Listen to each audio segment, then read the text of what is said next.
Hey, in today's vocabulary lesson, you are going to learn 3 new terms. You're going to learn immaculate, imminent, and immune. Are you ready? Well then, let's jump right in. All right, our very first term is this term, immaculate. Immaculate. Good. Last time after me, immaculate. Excellent. Now, this term immaculate just means a person, place, or clothing being especially perfectly clean, neat, or tidy. I immediately thought about my dad. He was in the military for over 30 years, and he's still alive, praise God. He's a very, very organized man. His room is usually immaculate. He likes things tidy. He likes things organized. And this word, immaculate, refers to that. Being tidy, being organized, being perfectly arranged. So again, it refers to a person, place, or clothing being especially perfectly clean, neat, or tidy. Here's the first example sentence. The health inspector walked through the kitchen only to find the entire space immaculate. Again, the health inspector is walking through maybe the restaurant, looking for anything that would be or cause alarm. But it was perfectly tidy, perfectly clean. It was immaculate. Once again, the health inspector walked through the kitchen only to find the entire space immaculate. Here's the second example sentence. He is wearing an immaculate white suit. His white suit is perfectly clean, perfectly looks good on him. Everything about it is amazing. It is immaculate. Again, he is wearing an immaculate white suit. And our third example sentence. Her safety record is immaculate. This is a good example sentence. It means she has no fines. Everything is perfect. She is doing good. Again, her safety record is immaculate. You got it? Excellent. All right, now it's time for us to look at a simple sentence structure for this term. Again, the term is immaculate, and we have this sentence structure. We have 2 empty spaces. So we have A, letter A, is immaculate because letter B. Again, A is immaculate because, and we have letter B. Letter A represents a place or a thing, and letter B represents the reason. So if we're looking at this again, remember we're looking at a simple sentence structure to help you use this term in real life like a native speaker. So we have A, the place or thing, is immaculate because B, which is the reason. So let's get some examples for this structure. All right, so for the place or thing, for letter A, we're going to say the room. All right, for our first example, letter A is going to be the room. And letter B, which represents the reason, is going to be the floor shines. All right, we have the floor shines. All right, the floor shines. So again, let's look at our sentence structure. A is immaculate because B. So our first sentence is, the room is immaculate because the floor shines. You got it? Excellent. All right, let's now go to our second example. For place or thing, for letter A, I'm going to say his suit. All right, so we have his suit. And for the reason, or letter B, we're going to say it is freshly pressed. Here we go. It is freshly pressed. So now our sentence, our second example sentence is, his suit is immaculate because it is freshly pressed. You got it?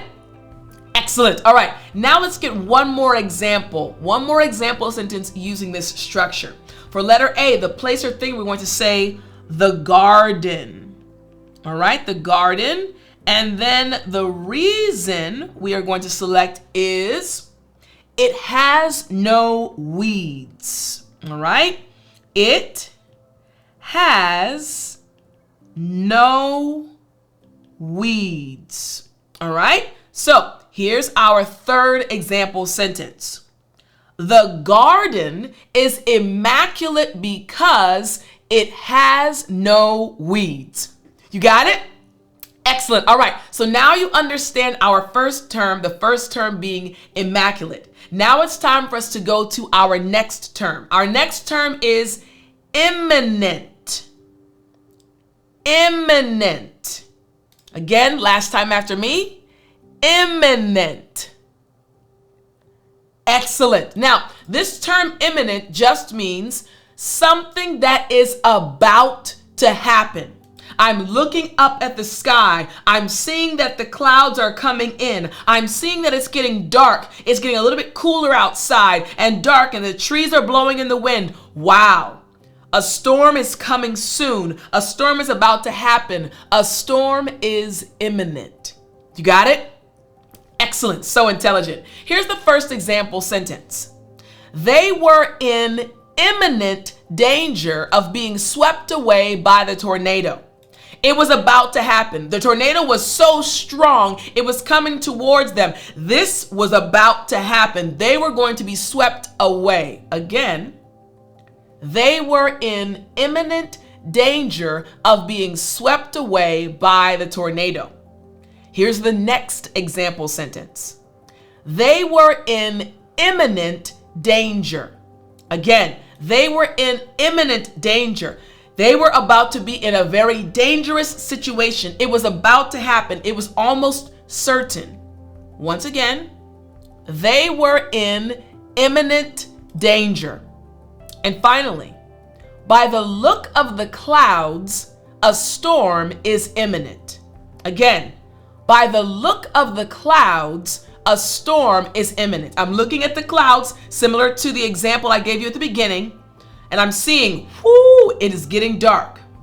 By the look of the clouds, something is about to happen. Again, by the look of the clouds, a storm is imminent. Makes sense, right? Excellent. All right, now let's check out this example sentence structure for the term imminent. We have two blank spaces, A and B.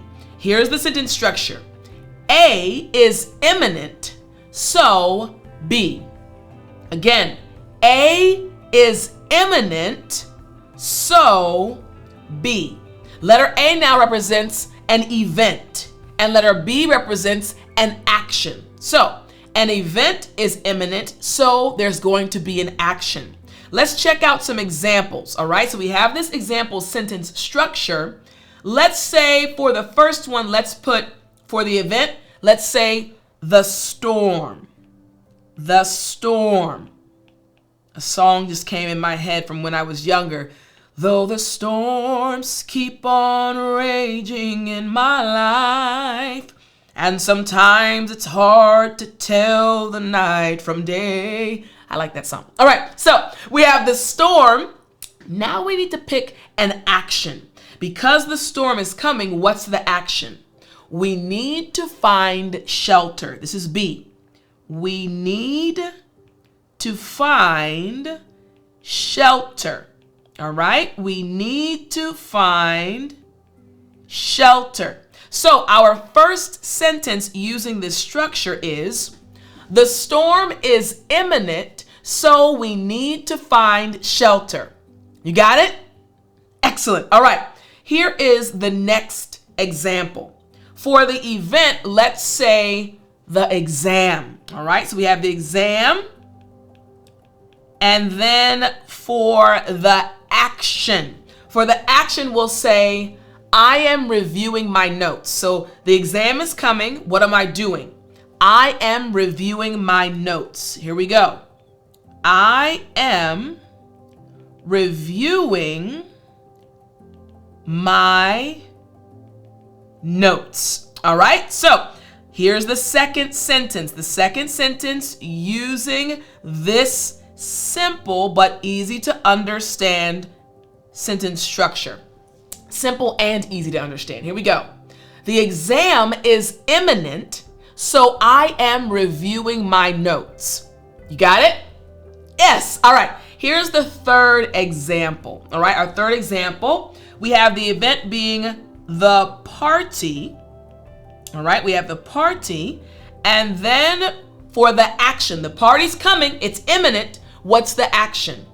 The decorations are going up. Here we go. The decorations are going up.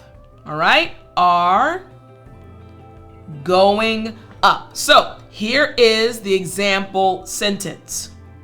The party is imminent, so the decorations are going up. You got it?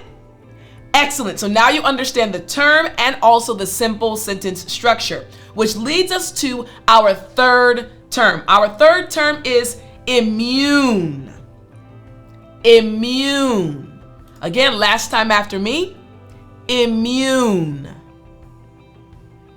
Excellent. Now this term immune just means to be protected or exempt, especially from an obligation or the effects of something. All right? Something's going to happen, but you're not going to be affected by it at all. It's not going to affect you in any way.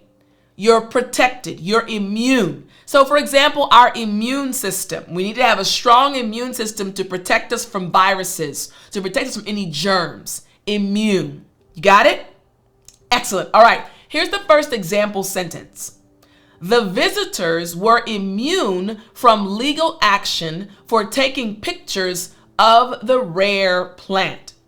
The visitors were immune. They weren't supposed to take pictures of the rare plant, but they were immune because they were visitors and they did not know. So again, the visitors were immune from legal action for taking pictures of the rare plant. Next, they were naturally immune to the disease. They were naturally protected. Maybe they worked in a hospital environment and their immune systems were very, very high, very strong. They were naturally immune, so maybe just their makeup, their DNA. Again, they were naturally immune to the disease. Finally, no one is immune to his immense charm.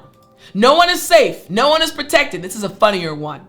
He's very charming. No one can resist his charm. So again, no one is immune to his immense charm. You got it? Excellent. All right. Now it's time for us to look at this simple sentence structure using this word. So again, we have two empty parts, A and B. Here's the sentence. A is immune to B. Again, A is immune to B. A is the person and B is the thing. Once again, A is the person and B is the thing. A is immune to B. So let's come up with some examples for this sentence structure. For letter A, being the person, let's say she. All right, so we have she. Then we have for letter B, being the thing, let's say the flu. All right, let's say the flu. That would be nice to be immune to the flu. All right, so here's the first sentence, our first example. It's she is immune to the flu. You got it? Excellent. All right. Here's our second example sentence. For letter A or the person, I'm going to put he. And for the thing or letter B, I'm going to say negative comments. Maybe he is an online creator and people put comments under his videos, and sometimes those comments are negative. But this sentence, our second example, lets us know, here we go, he is immune to negative comments. You got it? Excellent. All right. And for our final example for this term, let's say for letter A, instead of a person, we're going to do a thing. All right. So I'm going to add that caveat. Let's put thing. All right. Let's say the computer. All right. We have the computer. All right. The computer. And then what's the thing? Viruses with strong software. All right. Viruses with strong software. All right. So our last example sentence for this term is the computer is immune to viruses with strong software. You got it? Excellent. So you understand how to use this term and you understand what it means. We had 3 terms today. We had immaculate, imminent, and also immune. I really hope you enjoyed this lesson. Don't forget, if you want to receive for free via email 5 new words every single day via email, all you have to do is go to www.dailyenglishvocabulary.com, and I'll talk to you in the next lesson.